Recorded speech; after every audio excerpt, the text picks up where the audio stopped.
ತನುವು ನಿನ್ನದು ಮನವು ನಿನ್ನದು, ತನುವು ನಿನ್ನದು ಮನವು ನಿನ್ನದು, ಎನ್ನ ಜೀವನ ಧನವು ನಿನ್ನದು. ನಾನು ನಿನ್ನವನೆಂಬ ಹೆಮ್ಮೆಯ ಋಣವು ಮಾತ್ರವೇ ನನ್ನದು.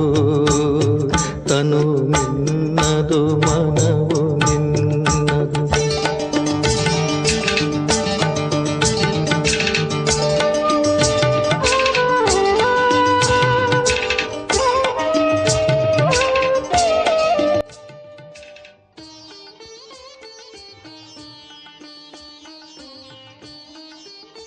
ಓಂ ಶಾಂತಿ. ಮುರಳಿ ದಿನಾಂಕ 17/1/26. ಈಶ್ವರನ ಮಧುರ ಮಹಾವಾಕ್ಯಗಳು.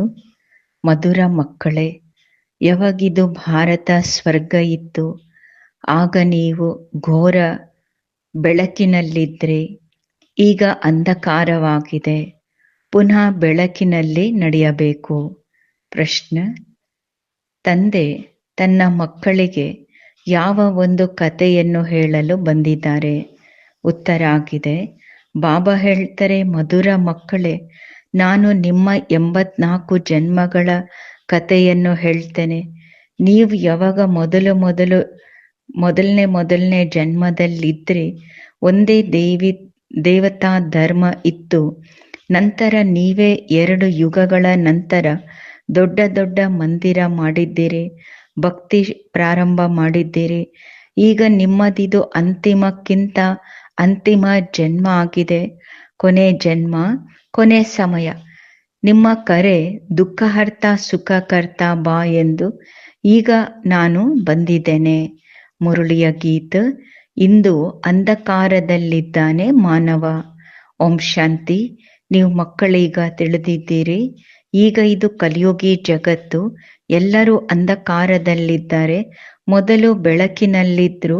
ಯಾವಾಗ ಭಾರತ ಸ್ವರ್ಗವಾಗಿತ್ತು. ಇದೇ ಭಾರತವಾಸಿ ಯಾರು ಈಗ ತಮ್ಮನ್ನು ಹಿಂದೂ ಎಂದು ಹೇಳ್ಕೊಳ್ತಾರೆ, ವಾಸ್ತವದಲ್ಲಿ ದೇವಿ ದೇವತಾ ಆಗಿದ್ರು. ಭಾರತದಲ್ಲಿ ಸ್ವರ್ಗವಾಸಿ ಇದ್ರು. ಆಗ ಅನ್ಯ ಧರ್ಮಗಳಿದ್ದಿಲ್ಲ, ಒಂದೇ ಧರ್ಮ ಇತ್ತು. ಸ್ವರ್ಗ, ವೈಕುಂಠ, ಭವಿಷ್ಯತ್, ಹೆವೆನ್, ಇದೆಲ್ಲ ಭಾರತದ್ದೇ ನಾಮಗಳು. ಭಾರತ ಪವಿತ್ರ ಮತ್ತು ಪ್ರಾಚೀನ ಧನವಾನ್ ಆಗಿತ್ತು. ಈಗಂತೂ ಭಾರತ ಕಂಗಾಲ್, ದಾರಿದ್ರ್ಯ, ಬಡತನ ಇದೆ. ಏಕೆಂದ್ರೆ ಈಗ ಕಲಿಯುಗ ಆಗಿದೆ. ಈಗ ನೀವು ತಿಳಿದಿರಿ, ನಾವು ಅಂಧಕಾರದಲ್ಲಿದ್ದೇವೆ. ಯಾವಾಗ ಸ್ವರ್ಗದಲ್ಲಿದ್ರೆ, ಬೆಳಕಿನಲ್ಲಿದ್ರೆ, ಸ್ವರ್ಗದ ರಾಜರಾಜೇಶ್ವರಿ, ರಾಜೇಶ್ವರ್, ಶ್ರೀ ಲಕ್ಷ್ಮೀ ನಾರಾಯಣ ಇದ್ರು. ಅದಕ್ಕೆ ಸುಖಧಾಮ ಎಂದು ಕರೀತಾರೆ.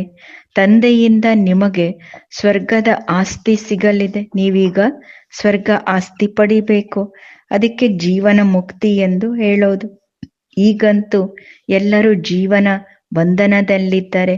ವಿಶೇಷ ಭಾರತ ಹಾಗೂ ಇಡೀ ಜಗತ್ತು ರಾವಣ ಜೈಲ ಪಂಜರದಲ್ಲಿದ್ದಾರೆ, ಶೋಕವಾಟಿಕೆಯಲ್ಲಿದ್ದಾರೆ. ಈ ಥರ ಅಲ್ಲ, ರಾವಣ ಕೇವಲ ಲಂಕೆಯಲ್ಲಿದ್ದ ಹಾಗೂ ರಾಮ ಭಾರತದಲ್ಲಿದ್ದ. ಅವರೇ ಬಂದು ಸೀತೆಯನ್ನ ಕದ್ದಿದ್ದಾರೆ. ಇದೆಲ್ಲ ದಂತಕಥೆಗಳು. ಗೀತೆ ಮುಖ್ಯ. ಸರ್ವಶಾಸ್ತ್ರಮಯ ಶಿರೋಮಣಿ ಶ್ರೀಮತ್ ಅರ್ಥಾತ್ ಭಗವಂತ ನುಡಿಸಿರೋದು. ಭಾರತದಲ್ಲಿ ಮನುಷ್ಯರಂತೂ ಯಾವುದೇ ಸದ್ಗತಿ ಮಾಡಲು ಸಾಧ್ಯ ಇಲ್ಲ. ಸತ್ಯುಗದಲ್ಲಿತ್ತು ಜೀವನ ಮುಕ್ತ ದೇವಿ ದೇವತೆಗಳು. ಅವರು ಈ ಆಸ್ತಿ ಕಲಿಯುಗ ಅಂತ್ಯದಲ್ಲಿ ಪಡೆದಿದ್ರು. ಭಾರತವಾಸಿಗಳಿಗಿದು ಗೊತ್ತೇ ಇಲ್ಲ, ಅಥವಾ ಶಾಸ್ತ್ರಗಳಲ್ಲೂ ಇಲ್ಲ. ಶಾಸ್ತ್ರಗಳಲ್ಲಿ ಭಕ್ತಿ ಮಾರ್ಗದ ಜ್ಞಾನ ಇದೆ. ಸದ್ಗತಿ ಮಾರ್ಗದ ಜ್ಞಾನ ಮನುಷ್ಯ ಮಾತ್ರರು ಯಾರಲ್ಲೂ ಇಲ್ಲ. ಎಲ್ಲ ಭಕ್ತಿ ಕಲಿಸುವಂತವರಾಗಿದ್ದಾರೆ. ಹೇಳ್ತಾರೆ, ಶಾಸ್ತ್ರಗಳು ಓದಿ ದಾನ ಪುಣ್ಯ ಮಾಡಿ. ಈ ಭಕ್ತಿ ದ್ವಾಪರದಿಂದ ನಡೀತಾ ಬಂದಿದೆ. ಸತ್ಯುಗ ಮತ್ತು ತ್ರೇತಾದಲ್ಲಿ ಜ್ಞಾನದ ಪ್ರಾಲಬ್ಧಿ. ಈ ಥರ ಎಲ್ಲ ಅಲ್ಲಿ ಈ ಜ್ಞಾನ ನಡೀತಾ ಬರ್ತದೆ. ಇಲ್ಲೇನು ಆಸ್ತಿ ಭಾರತಕ್ಕಿತ್ತು, ಅದು ತಂದೆಯಿಂದ ಸಂಗಮ್ ಯುಗದಲ್ಲಿ ಸಿಕ್ಕಿತ್ತು. ಅದು ನಂತರ ಈಗ ನಿಮ್ಗೆ ಸಿಗ್ತಾ ಇದೆ. ಭಾರತವಾಸಿ ಯಾವಾಗ ಸ್ವರ್ಗವಾಸಿ ಬೇಹದ್ ದುಃಖಿ ಆಗ್ತಾರೆ, ಆಗ ಕರೀತಾರೆ, ಹೇ ಪತೀತ ಪಾವನ, ದುಃಖಾರ್ಥ ಸುಖಕರ್ತ ಯಾವುದ್ರದ್ದು? ಸರ್ವರ್ದು.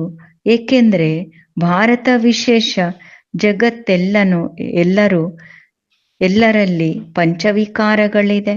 ತಂದೆ ಪತೀತ ಪಾವನ. ತಂದೆ ಹೇಳ್ತಾರೆ, ನಾನು ಕಲ್ಪದ ಸಂಗಮ ಯುಗದಲ್ಲಿ ಬರ್ತೇನೆ, ಸರ್ವರ ಸದ್ಗತಿ ದಾತ ಆಗಿದ್ದೇನೆ. ಅಹಲ್ಯರು, ಗಣಿಕೆಯರು ಹಾಗೂ ಯಾರು ಗುರು ಜನಗಳಿದ್ದಾರೆ ಅವರೆಲ್ಲರದು ಉದ್ಧಾರ ನಾನು ಮಾಡಬೇಕಾಗ್ತದೆ. ಏಕೆಂದ್ರೆ ಇಲ್ಲಿರೋದೇ ಪತೀತ ಜಗತ್ತು, ಪಾವನ ಜಗತ್ತು ಎಂದು ಸತ್ಯುಗಕ್ಕೆ ಕರೆಯೋದು. ಭಾರತದಲ್ಲಿ ಈ ಲಕ್ಷ್ಮೀನಾರಾಯಣರ ರಾಜ್ಯ ಇತ್ತು. ಭಾರತವಾಸಿ ಇದನ್ನು ತಿಳಿದೇ ಇಲ್ಲ. ಈ ಭಾರತ ಸ್ವರ್ಗದ ಮಾಲೀಕರು ಭಾರತವಾಸಿ ಆಗಿದ್ರು. ಪತೀತ ಖಂಡ ಅಂದ್ರೆ ಸುಳ್ಳು ಖಂಡ, ಪಾವನ ಖಂಡ ಅಂದ್ರೆ ಸತ್ಯ ಖಂಡ. ಭಾರತ ಪಾವನ ಖಂಡ ಇತ್ತು. ಈಗ ಅದೇ ಭಾರತ ಅವಿನಾಶಿ ಖಂಡ ಎಂದು ಇದು ವಿನಾಶ ಆಗೋದಿಲ್ಲ. ಯಾವಾಗ ಈ ಲಕ್ಷ್ಮೀನಾರಾಯಣ ರಾಜ್ಯ ಇತ್ತು ಅಂದ್ರೆ ಆಗ ಅನ್ಯ ಯಾವುದೇ ಖಂಡಗಳು ಇದ್ದಿಲ್ಲ.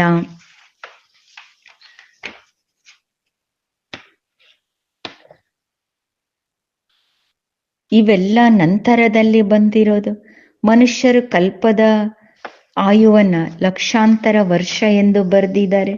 ತಂದೆ ಹೇಳ್ತಾರೆ, ಕಲ್ಪದ ಆಯು 5,000 ವರ್ಷಗಳದಾಗಿದೆ. ಮತ್ತೆ ಹೇಳ್ತಾರೆ, ಮನುಷ್ಯರು 84 ಲಕ್ಷ ಜನ್ಮಗಳು ಪಡೀತಾರೆ. ಮನುಷ್ಯರು ನಾಯಿ, ಬೆಕ್ಕು, ಕತ್ತೆ ಇತ್ಯಾದಿ ಎಲ್ಲ ಆಗ್ತಾರೆ. ಆದರೆ ಕತ್ತೆ ಬೆಕ್ಕು ಜನ್ಮನೇ ಬೇರೆ. 84 ಲಕ್ಷ ವೆರೈಟಿ ಯೋನಿಗಳಿದೆ. 84 ಲಕ್ಷ ಜನ್ಮಗಳು ಇರೋದಿಲ್ಲ. ಮನುಷ್ಯನು ಪ್ರಾಣಿ ಜನ್ಮ ಪಡೆಯಲ್ಲ. ಮನುಷ್ಯರದಂತೂ ವೆರೈಟಿ ಒಂದೇ ಆಗಿದೆ. ಅವರೇ 84 ಜನ್ಮಗಳು ಪಡೆಯೋರು. ತಂದೆ ಹೇಳ್ತಾರೆ, ಭಾರತವಾಸಿ ತಮ್ಮ ಧರ್ಮವನ್ನು ಡ್ರಾಮಾ ಪ್ಲಾನ್ ಅನುಸಾರ ಮರ್ತಿದ್ದಾರೆ. ಕಲಿಯುಗ ಅಂತ್ಯದಲ್ಲಿ ಎಷ್ಟೊಂದು ಪತೀತರಾಗಿದ್ದಾರೆ. ನಂತರ ತಂದೆ ಸಂಗಮ್ ಯುಗದಲ್ಲಿ ಬಂದು ಪಾವನ ಮಾಡ್ತಾರೆ. ಇದಕ್ಕೆ ಹೇಳೋದು ದುಃಖಧಾಮ. ನಂತರ ಭಾರತ ಸುಖಧಾಮ ಆಗುವುದು. ತಂದೆ ಹೇಳ್ತಾರೆ, ಹೇ ಮಕ್ಕಳೇ, ನೀವು ಭಾರತವಾಸಿ ಸ್ವರ್ಗವಾಸಿ ಇದ್ರೆ ನಂತರ ನೀವು 84 ಜನ್ಮಗಳ ಮೆಟ್ಟಿಲು ಇಳಿತಾ ಬಂದಿರಿ. ಸತೋದಿಂದ ರಜೋ ತಮೋದಲ್ಲಿ ಅವಶ್ಯ ಬರ್ತಾರೆ. ನೀವು ದೇವತೆಗಳಂತ ಧನವಾನ್, ಸದಾ ಖುಷಿ, ಸದಾ ಆರೋಗ್ಯ, ಸದಾ ಸಂಪತ್ತು ಯಾರಿಗೂ ಇರೋದಿಲ್ಲ. ಭಾರತ ಎಷ್ಟು ಸೌಕಾರ ಸಿರಿವಂತ ಆಗಿತ್ತು. ವಜ್ರ ವೈಡೂರ್ಯಗಳು ಕಲ್ಲಿನ ಸಮಾನ ಇದ್ದು. 2 ಯುಗ ನಂತರ ಭಕ್ತಿ ಮಾರ್ಗದಲ್ಲಿ ಇಷ್ಟು ದೊಡ್ಡ ದೊಡ್ಡ ಮಂದಿರಗಳನ್ನ ಮಾಡಿದ್ದಾರೆ. ಎಷ್ಟು ಅಪಾರ ಮಂದಿರಗಳು ಸಿರಿವಂತಿಕೆದು ಮಾಡಿದ್ದಾರೆ. ಸೋಮನಾಥ ಮಂದಿರ ದೊಡ್ಡಾತಿ ದೊಡ್ಡ ಆಗಿತ್ತು. ಕೇವಲ 1 ಮಂದಿರ ಅಂತೂ ಆಗಿರ್ಲಿಲ್ಲ. ಇನ್ನಷ್ಟು ರಾಜರುಗಳ ಮಂದಿರಗಳು ಇದ್ವು. ಎಷ್ಟು ಲೂಟಿ ಮಾಡ್ಕೊಂಡು ಹೋಗಿದ್ದಾರೆ. ತಂದೆ ಮಕ್ಕಳಿಗೆ ಸ್ಮೃತಿ ಮಾಡಿಸ್ತಿದ್ದಾರೆ, ನೀವು ಎಷ್ಟು ಸಹುಕಾರ ಆಗಿ ನಿಮ್ಮನ್ನು ಮಾಡಿದ್ದೆ. ನೀವು ಸರ್ವಗುಣ ಸಂಪನ್ನ, 16 ಕಲಾ ಸಂಪೂರ್ಣ, ಯಥಾ ರಾಜಾರಾಣಿ ತಥಾ ಪ್ರಜಾ ಆಗಿದ್ರಿ. ಅಲ್ಲಿ ಭಗವತಿ ಅಂತ ಹೇಳಬಹುದು. ಆದ್ರೆ ಭಗವತಿ ಅಂದ್ರೆ ದೇವಿ ದೇವತ. ಆದ್ರೆ ತಂದೆ ಹೇಳ್ತಾರೆ, ಭಗವಂತ ಒಬ್ಬನೇ, ಅವನೇ ತಂದೆ. ಕೇವಲ ಈಶ್ವರ ಅಥವಾ ಪ್ರಭು ಅಂತ ಹೇಳೋದ್ರಿಂದ ನೆನಪು ಬರಲ್ಲ. ಎಲ್ಲ ಆತ್ಮಗಳ ತಂದೆ, ಸರ್ವಾತ್ಮರ ತಂದೆ ಒಬ್ಬರೇ. ತಂದೆ ಕಥೆಯನ್ನ ಕುಳಿತು ಹೇಳ್ತಾ ಇದ್ದಾರೆ. ಇಷ್ಟು ದೇವತೆಗಳ ಹಿಸ್ಟ್ರಿ ಅಂದ್ರೆ ಕತೆ. ಈಗ ನಿಮ್ಮ ಬಹಳ ಜನ್ಮಗಳ ಕೊನೆಯ ಜನ್ಮ ಆಗಿದೆ. ಒಬ್ಬರದೇ ಮಾತಲ್ಲ, ಅಥವಾ ಯುದ್ಧದ ಮೈದಾನ ಇತ್ಯಾದಿ ಇದೆ ಅಂತನೂ ಅಲ್ಲ, ಒಂದೇ ಮಾತು ಅಲ್ಲ. ಭಾರತವಾಸಿದು ಮರ್ತಿದ್ದಾರೆ. ದೇವತೆಗಳ ರಾಜ್ಯ ಇತ್ತು. ಸತ್ಯುಗದ ಆಯುವನ್ನೇ ಎಷ್ಟು ದೊಡ್ಡದಾಗಿ ಹೇಳಿರೋದ್ರಿಂದ ಆ ಯುಗವನ್ನೇ ಎಷ್ಟು ದೂರ ಹಿಂದೆ ತೆಗೆದುಕೊಂಡು ಹೋಗಿದ್ದಾರೆ. ತಂದೆ ಬಂದು ಹೇಳ್ತಾರೆ, ಮನುಷ್ಯರಿಗೆ ಭಗವಂತನೆಂದು ಕರೀಲಿಕ್ಕೆ ಸಾಧ್ಯ ಇಲ್ಲ. ಮನುಷ್ಯರು ಯಾರ ಸದ್ಗತಿಯನ್ನು ಮಾಡಲಿಕ್ಕೆ ಸಾಧ್ಯವಾಗೋದಿಲ್ಲ. ಒಂದು ಮಾತೆ ಇದೆ, ಸರ್ವರ ಸದ್ಗತಿದಾತ ಪತಿತರ ಪಾವನ ಕರ್ತ ಒಬ್ಬ ತಂದೆ, ಅವರೇ ಸತ್ಯ ತಂದೆಯಾಗಿದ್ದಾರೆ. ಸತ್ಯ ಖಂಡದ ಸ್ಥಾಪನೆ ಮಾಡೋರಾಗಿದ್ದಾರೆ. ಪೂಜೆನೂ ಮಾಡ್ತಾರೆ.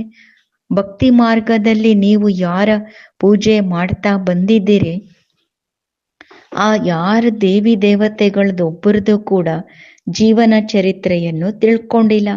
ಅದಕ್ಕೆ ತಂದೆ ತಿಳಿಸ್ತಾರೆ, ನೀವು ಶಿವ ಜಯಂತಿ ಆಚರಿಸ್ತಿರಲ್ವಾ, ತಂದೆ ಹೊಸ ಜಗತ್ತಿನ ರಚಯಿತ, ಸ್ವರ್ಗದ ರಚಯಿತ, ಹೆವೆನ್ಲಿ ಗಾಡ್ ಫಾದರ್, ಬೇಹದ್ದಿನ ಅಪಾರ ಸುಖ ಕೊಡೋರು. ಸತ್ಯುಗದಲ್ಲಿ ಬಹಳ ಸುಖ ಇತ್ತು. ಹೇಗೆ ಮತ್ತು ಯಾರು ಸ್ಥಾಪನೆ ಮಾಡಿದ್ರು ಇದನ್ನು ತಂದೆ ತಿಳಿಸ್ಕೊಡ್ತಾರೆ. ನರಕವಾಸಿಯನ್ನು ಬಂದು ಸ್ವರ್ಗವಾಸಿಯನ್ನಾಗಿ ಮಾಡೋದು, ಅರ್ಥಾತ್ ಭ್ರಷ್ಟಾಚಾರಿಗಳನ್ನು ಶ್ರೇಷ್ಠಾಚಾರಿ ದೇವತಾ ಮಾಡೋದು, ಇದು ತಂದೆಯದೇ ಕರ್ತವ್ಯ ಆಗಿದೆ. ತಂದೆ ಹೇಳ್ತಾರೆ, ನೀವು ಮಕ್ಕಳನ್ನು ಪಾವನ ಮಾಡಲು ಬಂದಿದ್ದೇನೆ. ನೀವು ಸ್ವರ್ಗದ ಮಾಲೀಕರಾಗ್ತೀರಿ. ನಿಮ್ಮನ್ನು ಪತಿತರು ಯಾರು ಮಾಡ್ತಾರೆ? ರಾವಣ. ಮನುಷ್ಯರು ಹೇಳ್ತಾರೆ ದುಃಖ ಈಶ್ವರನೇ ಕೊಡ್ತಾರೆ. ತಂದೆ ಹೇಳ್ತಾರೆ, ನಾನು ಎಲ್ಲರಿಗೂ ಇಷ್ಟೊಂದು ಸುಖವನ್ನ ಕೊಡ್ತೇನೆ, ಮತ್ತೆ ಅರ್ಧ ಕಲ್ಪ ನೀವು ತಂದೆಯ ಸ್ಮರಣೆ ಮಾಡೋದಿಲ್ಲ, ಅವಶ್ಯಕತೆ ಇರಲ್ಲ. ನಂತರ ಯಾವಾಗ ರಾವಣ ರಾಜ್ಯವಾಗ್ತದೆ ಅಂದ್ರೆ ಎಲ್ಲರದು ಪೂಜೆ ಮಾಡಲಿಕ್ಕೆ ಪ್ರಾರಂಭ ಮಾಡ್ತೀರಿ. ದೇವಿ ದೇವತಾ, ಮನುಷ್ಯ, ಪ್ರಕೃತಿ, ಪ್ರಾಣಿ ಇತ್ಯಾದಿ. ಇಲ್ಲಿ ನಿಮ್ಮ ಬಹಳ ಜನ್ಮಗಳ ಕೊನೆ ಜನ್ಮ ಆಗಿದೆ. ಹೇಳ್ತಾರೆ ಬಾಬಾ, ಇಷ್ಟು ಜನ್ಮಗಳು ನಾವು ಪಡೆದಿದ್ದೇವೆ. ಬಾಬಾ ಹೇಳ್ತಾರೆ, ಅಂದ್ರೆ ನೀವು ಆತ್ಮ ಇಷ್ಟು ಜನ್ಮ ತಗೊಂಡಿರಿ ಅಂತ ಬಾಬಾ ಎಲ್ಲ ಇತಿಹಾಸ ಹೇಳ್ತಾರೆ. ಬಾಬಾ ಹೇಳ್ತಾರೆ, ಮಧುರಾತಿ ಮಧುರ ಭಾರತವಾಸಿಗಳೇ, ಹೇ ಆತ್ಮಗಳೇ, ಈಗ ನಿಮ್ಗೆ ಬೇಹದ್ದಿನ ಆಸ್ತಿ ಕೊಡಲು ಬಂದಿದ್ದೇನೆ. ಮಕ್ಕಳೇ, ನೀವು 84 ಜನ್ಮಗಳು ಪಡೆದಿರಿ. ಈಗ ನೀವು 21 ಜನ್ಮಗಳಿಗೋಸ್ಕರ ತಂದೆಯಿಂದ ಆಸ್ತಿ ಪಡಿಲಿಕ್ಕೆ ಬಂದಿರಿ. ಎಲ್ಲರಂತೂ ಒಟ್ಟಿಗೆ ಇಲ್ಲಿ ಜ್ಞಾನ ಮಾರ್ಗದಲ್ಲಿ ಬರಲ್ಲ. ನೀವೇ ಸತ್ಯುಗದ ಸೂರ್ಯವಂಶಿ ಪದವಿ ಪುನಃ ಪಡಿತೀರಿ. ಅರ್ಥಾತ್ ಸತ್ಯವಾದ ಸತ್ಯ ತಂದೆಯಿಂದ ಸತ್ಯ ನರನಿಂದ ನಾರಾಯಣ ಆಗುವ ಜ್ಞಾನ ಕತೆ, ಸತ್ಯ ಕತೆ ಕೇಳ್ತಿದ್ದೀರಿ. ಇದಾಗಿದೆ ಜ್ಞಾನ. ಅಲ್ಲಿ ಭಕ್ತಿ, ಸತ್ಯನಾರಾಯಣ ಕತೆ ಭಕ್ತಿ ಮಾರ್ಗದಲ್ಲಿ ಹೇಳ್ತಾರೆ. ಶಾಸ್ತ್ರ ಇತ್ಯಾದಿ ಎಲ್ಲ ಭಕ್ತಿ ಮಾರ್ಗಕ್ಕೆ, ಜ್ಞಾನ ಮಾರ್ಗದ್ದು ಅಲ್ಲ. ಇಲ್ಲಿರೋದು ಸ್ಪಿರಿಚುವಲ್, ಅರ್ಥಾತ್ ಆಧ್ಯಾತ್ಮ, ಆತ್ಮದ ಜ್ಞಾನ. ಪರಂಪಿತ ಕುತ್ಕೊಂಡು ಜ್ಞಾನ ಕೊಡ್ತಿದ್ದಾರೆ. ಮಕ್ಕಳನ್ನು ದೇಹಿ ಅಭಿಮಾನಿ ಮಾಡ್ತಿದ್ದಾರೆ. ಆತ್ಮಾಭಿಮಾನಿ ಆಗ್ಬೇಕು. ತಮ್ಮನ್ನು ಆತ್ಮ ಎಂದು ನಿಶ್ಚಯ ಮಾಡಿಕೊಂಡು ನಿರಂತರ ತಂದೆಯ ನೆನಪು ಮಾಡಿ. ತಂದೆ ಹೇಳ್ತಾರೆ, ಆತ್ಮದಲ್ಲಿ ಒಳ್ಳೆಯದು ಕೆಟ್ಟದ್ದು ಸಂಸ್ಕಾರ ಇರ್ತದೆ. ಅದರ ಅನುಸಾರ ಮನುಷ್ಯರು ಒಳ್ಳೆಯವರು ಕೆಟ್ಟದ್ದು ಜನ್ಮವನ್ನ ಪಡೀತಾರೆ. ತಂದೆ ಕುತ್ಕೊಂಡು ಹೇಳ್ತಾರೆ, ಇಲ್ಲಿ ಯಾರು ಪಾವನ ಇದ್ರೋ ಅಂತಿಮ ಜನ್ಮದಲ್ಲಿ ಪತಿತರಾಗ್ತಾರೆ, ಮತ್ತೆ ಪಾವನ ಆಗ್ತಾರೆ. ತತತ್ವಂ ಅಂದ್ರೆ ಬ್ರಹ್ಮ ನಂಬರ್ 1 ಪಾವನ ಕೃಷ್ಣ ಆತ್ಮ ಇದ್ರು ಮತ್ತೆ ಕಲಿಯುಗದಲ್ಲಿ ಪತಿತ ಆಗ್ತಾರೆ. ಸಂಗಮ ಯುಗದಲ್ಲಿ ಪುನಃ ಪಾವನ ನಾರಾಯಣ ಕೃಷ್ಣ ಆಗ್ತಾರೆ. ನಾನು ತಂದೆ ಈ ಹಳೆಯ ರಾವಣ ಜಗತ್ತು ಪತಿತ ಜಗತ್ತಲ್ಲಿ ಬರ್ಬೇಕಾಗ್ತದೆ. ಬರೋದು ಆ ತನುವಿನಲ್ಲಿಯೇ, ಬ್ರಹ್ಮನ ತನುವಿನಲ್ಲಿ. ಮತ್ತೆ ಮೊದಲನೇ ನಂಬರಲ್ಲಿ ಬರ್ತಾರೆ ಬ್ರಹ್ಮ. ಸೂರ್ಯವಂಶಿಯವರೇ ಪೂರ್ಣ 84 ಜನ್ಮ ಪಡೀತಾರೆ. ಇಲ್ಲಿ ಬ್ರಹ್ಮ ಮತ್ತು ಬ್ರಹ್ಮ ವಂಶಿ ಬ್ರಾಹ್ಮಣರು. ತಂದೆ ಹೇಳ್ತಾರೆ, ಪ್ರತಿದಿನ ಕಲ್ಲು ಬುದ್ಧಿ ವಜ್ರ ಸಮಾನ ಬುದ್ಧಿ ಮಾಡೋದು ಚಿಕ್ಕಮ್ಮನ ಮನೆ ಅಲ್ಲ. ಹೇ ಆತ್ಮಗಳೇ, ಈಗ ದೇಹಿ ಅಭಿಮಾನಿಯಾಗಿ, ಹೇ ಆತ್ಮಗಳೇ, ಒಬ್ಬ ತಂದೆಯನ್ನು ನೆನಪು ಮಾಡಿ ಹಾಗೂ ರಾಜ್ಯ ಸ್ವರ್ಗದ್ದು ನೆನಪು ಮಾಡಿ. ದೇಹದ ಸಂಬಂಧ ಬಿಟ್ಟು ಬಿಡಿ. ಸಾಯೋದಂತೂ ಎಲ್ಲರಿಗೂ ಇದೆ. ಎಲ್ಲರದು ವಾನಪ್ರಸ್ಥಾವಸ್ಥೆ ಆಗಿದೆ. ಒಬ್ಬ ಸದ್ಗುರು ವಿನಃ ಸರ್ವರ ಸದ್ಗತಿದಾತ ಯಾರು ಆಗ್ಲಿಕ್ಕೆ ಸಾಧ್ಯ ಇಲ್ಲ. ತಂದೆ ಹೇಳ್ತಾರೆ, ಹೇ ಭಾರತವಾಸಿ ಮಕ್ಕಳೇ, ನೀವು ಮೊದಲು ನನ್ನನ್ನು ಅಗಲಿದ್ದೀರಿ. ಗಾಯನ ಇದೆ, ಆತ್ಮಗಳೇ ಪರಮಾತ್ಮ ಅಗಲಿದ್ರು ಬಹಳ ಸಮಯ. ಮೊದಲು ನೀವು ಭಾರತವಾಸಿ ದೇವಿ ದೇವತಾ ಧರ್ಮದವರು ಬಂದಿದ್ರಿ. ಅನ್ಯ ಧರ್ಮದವರ ಜನ್ಮಗಳು ಕಡಿಮೆ ಇರ್ತವೆ. ಸೃಷ್ಟಿಯ ಪೂರ್ಣ ಚಕ್ರ ಹೇಗೆ ಪುನರಾವರ್ತನೆ ಆಗ್ತದೆ, ತಂದೆ ಇಲ್ಲಿ ಕುತ್ಕೊಂಡು ಹೇಳ್ತಾ ಇದ್ದಾರೆ.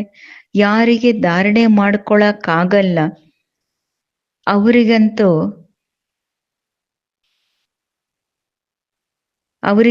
ಬಹಳ ಸಹಜ. ಯಾರಿಗೆ ಧಾರಣೆ ಮಾಡ್ಕೊಳಕ್ ಆಗೋದಿಲ್ಲ ಅವ್ರಿಗಂತೂ ಬಹಳ ಸಹಜ. ಆತ್ಮಗಳು ಧಾರಣೆ ಮಾಡ್ಕೊಳ್ಳೋದು, ಪುಣ್ಯಾತ್ಮ ಪಾಪಾತ್ಮ ಆಗ್ತಾರೆ. ಅಂದ್ರೆ ಜ್ಞಾನ ಎಷ್ಟು ಸರಳ ಇದೆ ಧಾರಣೆಗೆ. ಆದ್ರೆ ಕೆಲವೊಬ್ರು ಧಾರಣೆ ಮಾಡ್ಕೊಳ್ಳಲ್ಲ. ಅದಕ್ಕೆ ಆತ್ಮಗಳು ಇಷ್ಟು ಕ್ಯಾಟಗರಿ ಆಗಿದ್ದಾರೆ, ಪುಣ್ಯಾತ್ಮ ಪಾಪಾತ್ಮ ಇತ್ಯಾದಿ. ನಿಮ್ಮದಿಲ್ಲಿ 84ನೇ ಅಂತಿಮ ಜನ್ಮ. ನೀವೆಲ್ಲ ವಾನಪ್ರಸ್ಥ ಅವಸ್ಥೆಯಲ್ಲಿದ್ದೀರಿ. ವಾನಪ್ರಸ್ಥ ಅವಸ್ಥೆಯವರೇ ಗುರು ಮಾಡ್ತಾರೆ ಮಂತ್ರ ಪಡೆಯೋದಕ್ಕೆ. ನಿಮ್ಗಂತೂ ಈಗ ದೇಹದಾರಿ ಗುರುಗಳ ಅಗತ್ಯ ಇಲ್ಲ. ನಿಮ್ಮೆಲ್ಲರ ನಾನು ತಂದೆ ಟೀಚರ್ ಗುರು ಆಗಿದ್ದೇನೆ. ನನಗೇನೆ ಹೇಳೋದು, ಹೇ ಪತೀತ ಪಾವನ ಶಿವಬಾಬಾ, ಈಗ ಸ್ಮೃತಿ ಬಂದಿದೆ ಅಲ್ವಾ? ಎಲ್ಲ ಆತ್ಮಗಳ ತಂದೆ. ಆತ್ಮ ಸತ್ಯ ಆಗಿದೆ, ಚೈತನ್ಯ ಆಗಿದ್ದಾರೆ. ಏಕೆಂದ್ರೆ ಅಮರ ಆಗಿದೆ. ಎಲ್ಲ ಆತ್ಮಗಳಲ್ಲಿ ಪಾತ್ರ ನೋಂದಾಯಿಸಲ್ಪಟ್ಟಿದೆ. ತಂದೆ ಸತ್ಯ ಚೈತನ್ಯ ಆಗಿದ್ದಾರೆ. ಮನುಷ್ಯ ಸೃಷ್ಟಿಯ ಬೀಜ ರೂಪ ಆಗಿರೋ ಕಾರಣ ಹೇಳ್ತಾರೆ, ನಾನು ಪೂರ್ಣ ವೃಕ್ಷದ ಆದಿ ಮಧ್ಯ ಅಂತ್ಯವನ್ನ ತಿಳಿದಿದ್ದೇನೆ. ಅದಕ್ಕೆ ನನಗೆ ನಾಲೆಜ್ಫುಲ್ ಎಂದು, ಜ್ಞಾನಪೂರ್ಣ ಎಂದು ಕರೆಯೋದು. ನಿಮ್ಮಲ್ಲಿ ಪೂರ್ಣ ಜ್ಞಾನ ನಿಮ್ಗೀಗ ಕೊಡ್ತಿದ್ದೇನೆ. ಬೀಜದಿಂದ ವೃಕ್ಷ ಹೇಗೆ ಉಟ್ಕೊಳ್ತದೆ? ವೃಕ್ಷ ವೃದ್ಧಿ ಆಗೋದಕ್ಕೆ ಸಮಯ ತೆಗೆದುಕೊಳ್ತದೆ. ತಂದೆ ಹೇಳ್ತಾರೆ, ನಾನು ಬೀಜ ರೂಪ ಆಗಿದ್ದೇನೆ. ಅಂತ್ಯದಲ್ಲಿ ಪೂರ್ಣ ವೃಕ್ಷ ಜಡಿಜಡಿಭೂತ ಅವಸ್ಥೆಯನ್ನ ಪಡೀತದೆ. ಈಗ ನೋಡಿ, ದೇವಿ ದೇವತಾ ಧರ್ಮದ ಬುನಾದಿ ಇಲ್ಲ, ಅದು ಗುಪ್ತವಾಗಿದೆ. ಯಾವಾಗ ದೇವತಾ ಧರ್ಮ ಮಾಯ ಆಗ್ತದೆ, ಆಗ ತಂದೆಗೆ ಈ ಸೃಷ್ಟಿಯಲ್ಲಿ ಬರಬೇಕಾಗ್ತದೆ. ಒಂದೇ ಧರ್ಮದ ಸ್ಥಾಪನೆ, ಬಾಕಿ ಅನೇಕ ಧರ್ಮ ವಿನಾಶ ಮಾಡ್ತಾರೆ. ಪ್ರಜಾಪಿತ ಬ್ರಹ್ಮನ ಮೂಲಕ ತಂದೆ ಸ್ಥಾಪನೆ ಮಾಡಿಸ್ತಿದ್ದಾರೆ ಆದಿ ಸನಾತನ ದೇವಿ ದೇವತಾ ಧರ್ಮದ್ದು. ಇಲ್ಲಿ ಪೂರ್ಣ ನಾಟಕ ಮಾಡಲ್ಪಟ್ಟಿದೆ. ಇದರ ಕೊನೆ ಆಗೋದಿಲ್ಲ. ತಂದೆ ಬಂದರೆ ಅಂತ್ಯದಲ್ಲಿ, ಯಾವಾಗ ಸೃಷ್ಟಿ ಆದಿ ಮಧ್ಯ ಅಂತ್ಯದ ಜ್ಞಾನ ಹೇಳಬೇಕಾಗಿದೆ ಅಂದ್ರೆ ಅವಶ್ಯ ಸಂಗಮ ಯುಗದಲ್ಲೇ ಬರೋದು. ನಿಮ್ಮ ಇಲ್ಲಿ ಒಬ್ಬರೇ ತಂದೆಯಾಗಿದ್ದಾರೆ. ಆತ್ಮಗಳೆಲ್ಲರೂ ಪರಸ್ಪರ ಸೋದರರು, ಮೂಲವತನದ ನಿವಾಸಿಗಳು. ಆ ಒಬ್ಬ ತಂದೆಯನ್ನು ಎಲ್ಲರೂ ನೆನಪು ಮಾಡ್ತಾರೆ. ದುಃಖದಲ್ಲಿ ಎಲ್ಲರೂ ಸ್ಮರಿಸ್ತಾರೆ. ರಾವಣ ರಾಜ್ಯದಲ್ಲಿ ದುಃಖ ಇದೆ ಅಲ್ವಾ? ಇಲ್ಲಿ ಸ್ಮರಣೆ ಮಾಡ್ತಾರೆ ಅಂದ್ರೆ ತಂದೆ ಸರ್ವರ ಸದ್ಗತಿದಾತ ಆಗಿದ್ದಾರೆ. ಅವರದೇ ಇದು ಮಹಿಮೆ. ತಂದೆ ಬಂದಿದ್ದಿಲ್ಲ ಅಂದ್ರೆ ಭಾರತವನ್ನ ಸ್ವರ್ಗವನ್ನಾಗಿ ಯಾರು ಮಾಡ್ತಿದ್ರು? ಇಸ್ಲಾಮಿ ಇತ್ಯಾದಿಗಳು ಅನ್ಯ ಧರ್ಮದವರೇನಿದ್ದಾರೆ ಅವರೆಲ್ಲರೂ ಈ ಸಮಯದಲ್ಲಿ ತಮೋಪ್ರಧಾನರೇ. ಎಲ್ಲರೂ ಪುನರ್ಜನ್ಮ ಅವಶ್ಯ ಪಡಿಲೇಬೇಕು. ಈಗ ಪುನರ್ಜನ್ಮ ಸಿಗ್ತಾ ಇರೋದು ಇಲ್ಲಿ ನರಕದಲ್ಲೇ. ನರಕದ ಟೈಮ್ ಅಂದ್ರೆ ಈ ತರ ಎಲ್ಲ ಸ್ವರ್ಗದಲ್ಲಿ ಹೋಗ್ತಾರೆ. ಹೇಗೆ ಹಿಂದೂ ಜನಗಳು ಅಂತಾರೆ ಸ್ವರ್ಗವಾಸಿ ಆದ್ರು ಅಂದ್ರೆ ಅವಶ್ಯ ನರಕದಲ್ಲಿದ್ರು ಅಂತ ಅರ್ಥ ಅಲ್ವಾ? ಈಗ ಸ್ವರ್ಗ ಅಂತೂ ಕಳೆದು ಹೋಗಿದೆ. ನಿಮ್ಮ ಮುಖದಲ್ಲಿ ಗುಲಾಬ್ ಅಂದ್ರೆ ಸಿಹಿ, ಸ್ವರ್ಗವಾಸಿ ಆಗ್ತೀರಿ. ನಂತರ ನರಕದ ಅಸುರಿ ವೈಭವ. ನೀವು ಅವರಿಗೆ ಆತ್ಮಗಳು ಬಿಟ್ಟು ಹೋದವರಿಗೆ ಶ್ರಾದ್ದ ತಿನ್ನಿಸ್ತಾರೆ ಎಡೆ. ಅಂದ್ರೆ ನರಕದ್ದು ಯಾಕೆ ತಿನ್ಸೋದು? ಅವರು ಸ್ವರ್ಗವಾಸಿ ಆಗಿದ್ದಾರೆ ಅಂತ ಹೇಳಿದ್ರೆ. ಬಂಗಾಲದಲ್ಲಿ, ಕೋಲ್ಕತ್ತಾ ಬಂಗಾಲ್ ಇದೆ ಅಲ್ವಾ, ಅಲ್ಲಿ ಮೀನು ಇತ್ಯಾದಿ ತಿನ್ನಿಸ್ತಾರೆ. ಆ ಪ್ರದೇಶದಲ್ಲಿ ಜನ ಅದು ತಿನ್ನೋರಲ್ವಾ. ಅರೆ ಅವರಿಗೆ ಇಂಥದ್ದೆಲ್ಲ ತಿನ್ನಿಸೋ ಅಗತ್ಯ ಏನಿದೆ? ಹೇಳ್ತಾರೆ ಇಂಥವ್ರು ನಿರ್ವಾಣಕ್ಕೆ ಹೋದ್ರು. ತಂದೆ ಹೇಳ್ತಾರೆ ಇದೆಲ್ಲ ಜಂಬ ಆಗಿದೆ, ಸುಳ್ಳು ದಂತ ಮಾತುಗಳು. ವಾಪಸ್ ಯಾರು ಪರಂಧಾಮಕ್ಕೆ ಹೋಗಕ್ಕಾಗಲ್ಲ. ಯಾವಾಗ ಮೊದಲನೇ ನಂಬರ್ ಫಸ್ಟ್ ಕೃಷ್ಣ ನಾರಾಯಣ ಅವರು 84 ಜನ್ಮಗಳಲ್ಲಿ ಪಡಿತಾರೆ. ಅಂದ್ರೆ ಮ್ಯಾಕ್ಸಿಮಮ್ ಜನ್ಮ ಫಸ್ಟ್ ಬರೋದವ್ರೆ. ತಂದೆ ಹೇಳ್ತಾರೆ ಇದರಲ್ಲಿ ಯಾವುದೇ ಕಷ್ಟದ ಮಾತಿಲ್ಲ. ಜ್ಞಾನ ಮಾರ್ಗದಲ್ಲಿ, ಭಕ್ತಿ ಮಾರ್ಗದಲ್ಲಿ ಎಷ್ಟು ತೊಂದರೆಗಳು ಕಷ್ಟ ಇರ್ತವೆ. ರಾಮ ರಾಮ ಅಂತೇಳಿ ಅಲ್ಲಿ ಎಷ್ಟು ಜಪಿಸಿ ರೋಮಾಂಚನ ಆಗ್ತಾರೆ. ಇದೆಲ್ಲ ಭಕ್ತಿ ಮಾರ್ಗ. ಇಲ್ಲಿ ಸೂರ್ಯ ಚಂದ್ರರನ್ನು ನೀವು ತಿಳ್ಕೊಂಡಿರಿ, ಬೆಳಕು ಕೊಡುವಂಥವರು. ಇಲ್ಲಿ ಯಾವುದೇ ದೇವತೆಗಳಾಗಿದ್ದಾರೇನೋ ಗ್ರಹಗಳು, ವಾಸ್ತವದಲ್ಲಿ ಜ್ಞಾನ ಸೂರ್ಯ, ಜ್ಞಾನ ಚಂದ್ರಮ, ಹಾಗೂ ನೀವು ಮಕ್ಕಳು ಜ್ಞಾನ ನಕ್ಷತ್ರಗಳು. ಇಲ್ಲಿ ಇವ್ರದ್ದು ಮಹಿಮೆ. ಮತ್ತೆ ಹೇಳ್ತಾರೆ ಸೂರ್ಯ ದೇವತಾಯ ನಮಃ. ಅವರಿಗೆ ದೇವತಾ ಅಂತ ತಿಳಿದು ನೀರನ್ನ ಪ್ರೋಕ್ಷಣೆ ಮಾಡ್ತಾರೆ. ಅದಕ್ಕೆ ತಂದೆ ಹೇಳ್ತಾರೆ ಇದೆಲ್ಲ ಭಕ್ತಿ ಮಾರ್ಗ. ಹಿಂಗೆ ನೀರು ತೋರಿಸ್ತಾ ನಮನ ಮಾಡ್ತಾರೆ ಅಲ್ವಾ ಸೂರ್ಯನ್ಗೆ, ದೇವತಾ ಎಂದು ತಿಳಿದು. ಇದು ಭಕ್ತಿ ಮಾರ್ಗ. ಈ ತರ ಪುನಃ ಆಗೋದೆ ಮೊದಲಾಗೋದು ಅವ್ಯಭಿಚಾರಿ ಭಕ್ತಿ, ಒಬ್ಬ ಶುಭಾಬೋರ್ದು, ನಂತರ ದೇವತೆಗಳದು, ನಂತರ ಪುನರ್ಜನ್ಮ ಕೆಳಗಿಳಿತ. ಈಗ ನೋಡಿ ಎಲ್ಲಿ 3 ರಸ್ತೆ ಕೂಡ್ತದೆ ಅಲ್ಲಿ ಮಣ್ಣಿನ ದೇವಿಯನ್ನ ಮಾಡಿ ಇಟ್ಟಿರ್ತಾರೆ. ಎಣ್ಣೆ ಇತ್ಯಾದಿ ಹಾಕಿ ಪೂಜೆ ಮಾಡ್ತಾರೆ. ತತ್ವಗಳ ಪೂಜೆ ಮಾಡ್ತಾರೆ. ಮನುಷ್ಯರ ಚಿತ್ರ ಮಾಡಿ ಪೂಜಿಸ್ತಾರೆ. ಈಗ ಇದರಿಂದ ಪ್ರಾಪ್ತಿ ಏನೂ ಇರಲ್ಲ. ಈ ಎಲ್ಲ ಮಾತುಗಳು ನೀವು ಮಕ್ಕಳೇ ಅರ್ಥ ಮಾಡ್ಕೊಂಡಿರಿ. ಒಳ್ಳೆಯದು. ಮಧುರಾತಿ ಮಧುರ ಅಗಲಿ ಮರಳಿ ಸಿಕ್ಕಿರುವಂತ ಮಕ್ಕಳಿಗೆ ಮಾತ್ಪಿತಾ ಬಾಪ್ ದಾದಾರವರ ನೆನಪು, ಪ್ರೀತಿ ಹಾಗೂ ಸುಪ್ರಭಾತ್. ಆತ್ಮಿಕ ತಂದೆಯದು ಆತ್ಮಿಕ ಮಕ್ಕಳಿಗೆ ನಮಸ್ತೆ. ಆತ್ಮಿಕ ಮಕ್ಕಳದು ಆತ್ಮಿಕ ತಂದೆಗೆ ನೆನಪು, ಪ್ರೀತಿ, ಸುಪ್ರಭಾತ್, ನಮಸ್ತೆ. ಧಾರಣೆಗೋಸ್ಕರ ಆತ್ಮದಿಂದ ಅಶುದ್ಧ ಸಂಸ್ಕಾರವನ್ನ ತೆಗೆಯೋದಕ್ಕೆ ದೇಹಿ ಅಭಿಮಾನಿ ಆಗೋ ಅಭ್ಯಾಸ ಮಾಡಬೇಕು. ಇದು ಅಂತಿಮ 84ನೇ ಜನ್ಮವಾಗಿದೆ, ವಾನಪ್ರಸ್ಥ ಅವಸ್ಥೆಯಾಗಿದೆ. ಅದಕ್ಕೋಸ್ಕರ ಪುಣ್ಯಾತ್ಮ ಆಗುವ ಪರಿಶ್ರಮ ಮಾಡಬೇಕು. ದೇಹದೆಲ್ಲ ಸಂಬಂಧಗಳು ತೊರೆದು ಒಬ್ಬ ತಂದೆಯನ್ನು ಮತ್ತು ರಾಜ್ಯವನ್ನು ನೆನಪು ಮಾಡಬೇಕು. ಬೀಜ ಹಾಗೂ ವೃಕ್ಷದ ಜ್ಞಾನ ಸ್ಮರಣೆ ಮಾಡಿ ಸದಾ ಹರ್ಷಿತರಾಗಿರಬೇಕು. ವರದಾನ ಉಪರಾಮ ಹಾಗೂ ಎವರ್ ರೆಡಿ ಆಗಿ ಬುದ್ಧಿಯಿಂದ ಅಶರೀರಿತನದ ಅಭ್ಯಾಸ ಮಾಡುವಂತ ಸರ್ವ ಕಲೆಗಳಲ್ಲೂ ಸಂಪನ್ನರಾಗಿರಿ. ಹೇಗೆ ಸರ್ಕಸ್ ಅಲ್ಲಿ ಕಲೆಗಳು ತೋರಿಸುವಂತ ಕಲಾತ್ಮಕರು ಪ್ರತಿ ಕರ್ಮ ಕಲಾತ್ಮಕ ಮಾಡ್ತಾರೆ. ಕೈ ಚಳಕ ಇರ್ತದೆ. ಅವರು ಕೈ ಚಳಕ ಶರೀರದ್ದು ಯಾವುದೇ ಅಂಗದ್ದು ಹೇಗೆ ಬೇಕೋ, ಎಲ್ಲಿ ಬೇಕೋ, ಎಷ್ಟು ಸಮಯವರೆಗೋ ಅಷ್ಟು ಮೋಲ್ಡ್ ಭಾಗಿಸ್ಲಿಕ್ಕಾಗ್ತದೆ. ಇದು ಒಂದು ಕಲೆ. ನೀವು ಮಕ್ಕಳು ಬುದ್ಧಿಯನ್ನು ಯಾವಾಗ ಬೇಕೋ, ಎಷ್ಟು ಸಮಯ, ಎಲ್ಲಿ ಸ್ಥಿತ ಮಾಡಬೇಕೋ ಅಲ್ಲಿ ಸ್ಥಿತಗೊಳಿಸಬಹುದು. ಇದು ಅತ್ಯಂತ ದೊಡ್ಡ ಕಲೆ. ಈ ಒಂದು ಕಲೆಯಿಂದ 16 ಕಲಾ ಸಂಪನ್ನರಾಗ್ಬೋದು. ಅದಕ್ಕೆ ಇಂಥ ಉಪರಾಮ್ ಮತ್ತು ಎವರ್ ರೆಡಿ ಆಗಿ ಆರ್ಡರ್ ಅನುಸಾರ 1 ಸೆಕೆಂಡಲ್ಲಿ ಅಶರೀರಿ ಆಗಿರಿ.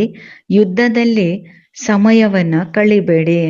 ಶ್ಲೋಗನ್: ಸರಳತೆ ಮತ್ತು ಸಹನಶೀಲತೆಯ ಗುಣ ಧಾರಣೆ ಮಾಡಿಕೊಳ್ಳುವಂಥವರೇ ಸತ್ಯ ಸ್ನೇಹಿ ಮತ್ತು ಸಹಯೋಗಿ ಆಗಿದ್ದಾರೆ. ಅವ್ಯಕ್ತ ಸೂಚನೆ: ಈ ಅವ್ಯಕ್ತ ತಿಂಗಳಲ್ಲಿ ಬಂಧನ ಮುಕ್ತರಾಗಿ ಜೀವನ ಮುಕ್ತ ಸ್ಥಿತಿಯ ಅನುಭವ ಮಾಡಿ. ಹೇಗೆ ಅಭ್ಯಾಸ ಮಾಡೋದು? ಯಾರು ಪರಮಾತ್ಮ ಜ್ಞಾನಿ ಮಕ್ಕಳಿದ್ದಾರೆ ಅವರಿಗೆ ಜ್ಞಾನದ ಫಲ ಮುಕ್ತಿ, ಜೀವನ ಮುಕ್ತಿಯ ಆಸ್ತಿ ಸಂಗಮ ಯುಗದಲ್ಲೇ ಪ್ರಾಪ್ತಿಯಾಗೋದು. ಜ್ಞಾನ ಅರ್ಥಾತ್ ತಿಳುವಳಿಕೆ.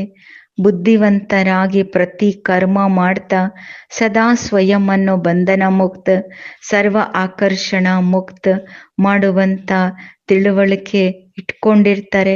ಅವರ ಪ್ರತಿ ಸಂಕಲ್ಪ, ಮಾತು, ಕರ್ಮ, ಸಂಬಂಧ ಮತ್ತು ಸಂಪರ್ಕದಲ್ಲಿ ಮುಕ್ತಿ, ಜೀವನ್ ಮುಕ್ತಿ ಸ್ಥಿತಿ ಇರ್ತದೆ. ಇದಕ್ಕೆ ನ್ಯಾರ ಮತ್ತು ಪ್ಯಾರ ಭಿನ್ನತೆಯೂ ಇದೆ, ಪ್ರಿಯ ಮಧುರತೆನೂ ಇದೆ ಎಂದು ಹೇಳೋದು. ಒಳ್ಳೆಯದು. ಓಂ ಶಾಂತಿ.